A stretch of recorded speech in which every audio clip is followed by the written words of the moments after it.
निशा ready होकर room के बाहर आती है तो वो देखती है एकांश रूम के बाहर खड़ा फोन यूज कर रहा है। निशा एकांश को घूरकर बोलती है, आप यहाँ क्या कर रहे हो?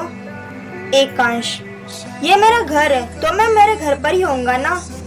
निशा बोलती है, मेरा मतलब आप बाहर नहीं गए? एकांश, मैं तुम्हारे लिए रुका हूँ, क्या पता तुम फिर से सो गई तो। अब चलो। निशा धीरे से बोलती है, सुबह सुबह खड़ूस का मुंह देख लिया, अब पक्का दिन बेकार जाने वाला है। एकांश निशा के करीब आकर बोलता है, सुन लिया मैंने।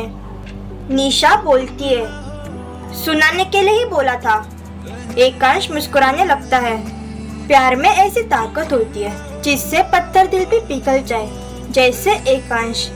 अगर कोई ऐसी बातें एकांश के साथ करता तो वह पक्का उसे जिंदा गाड़ देता, पर यह बात उसे उसकी शैतान गिलेरी ने कही थी, जिसके लिए वो कुछ भी करने के लिए रेडी हो जाए। तब भी एकांश निशा को गार्डन में लेकर जाता है और वो दोनों सबके पास जाते हैं जहाँ सब सेल्फ डिफेंस की प्रैक्टिस कर रहे थे। अरुण जी और विक्रम जी बच्चों को ट्रेनिंग दे रहे थे। तब भी अरुण जी बोलते हैं, तुम सब गार्डन के चक्कर लगाओ। जैसे ही अनिरुद्ध और अरवी ये बात सुनते हैं, वो रोनी से शक्ल बना लेते हैं और ना चाहते हुए भी गार्डन के चक्कर लगाने लगते हैं। सब ग्राउंड के चक्कर लगा रहे थे।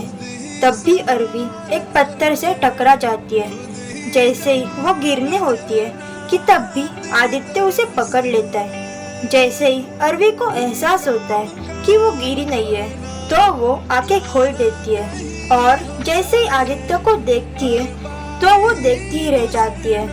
उसकी दिल की धड़कनें बुलेट ट्रेन जितनी फास्ट हो गई थी। तब भी अरवी को आदित्य की आवाज आती है, अरे कहाँ खो गई, अब उठो भी या ऐसे दिन भर रहना है। आदित्य की आवाज सुनकर वो खड़ी हो जाती है और आगे भागने लगती है। उसका चेहरा लाल हो गया था और उसके चेहरे पर बड़ी सी मुस्कान थी। तब भी सब ग्राउंड के चक्कर मार के आते हैं। अरवी और अनिरुद्ध की हालत खराब हो गई थी कि तब भी अरुण जी उन सबको प्रैक्टिस देने लगते हैं। निशा उन सबको देख रही थी। उसका चेहरा मुरझाया हुआ था। एकांश निशा को ही देख रहा था और उसे निशा के मन में क्या चल रहा है वो भी समझ आ रहा था, पर फिर भी वो शांत था। फिर एकांश और बाकी बॉयज जिम जाते हैं जो सिंघाना मेंशन में ही था और निशा भी गार्डन के दूसरे साइड चली जाती है।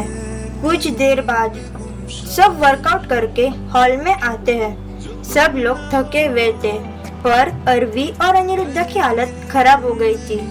अरवी अनुष्का से बोलती है, अनु तू थकी नहीं, मेरे हाथ और पैर में दर्द होने लगा है। अनुष्का बोलती है, नहीं, मुझे आदित्य भाई और निशा को आदत है, अंकल रोज हमारी ऐसे ही ट्रेनिंग लेते थे। अरवी बोलती है, मतलब तू और निशा चैंपियंस हो? अनुष्का सिर्फ हाँ में सर हिला देती है। तब भी अंजलि जी और वेदिका जी आते हैं और अंजलि जी बोलती है, निशा कहीं दिखाई नहीं दे रही है, क्या वो रूम में है? अरवी बोलती है, पता नहीं मॉम, सुबह हमारे साथ ही थी पर बाद में पता नहीं कहाँ चली गई। अंजलि जी बोलती है, मैं उसके रूम में देख कर आती हूँ, शायद वो आराम कर रही हो। इतना बोलकर वो निशा के रूम की तरफ चली जाती है। कुछ देर में अंजलि जी आती है और बोलती है, वहाँ निशा नहीं है, फिर वो गई कहाँ? अंजलि जी की बात सुनकर सब डर जाते हैं। विक्रम जी बोलते हैं, शायद यही कहीं होगी, हम सब उसे ढूंढते हैं। सब हाँ बोलकर निशा को ढूंढने लगते हैं। एकांश निशा को ढूंढते ढूंढते गार्डन के दूसरे साइड आ गया था। जब वो सामने देखता है तो वो जोर से चिल्लाता है, निशा।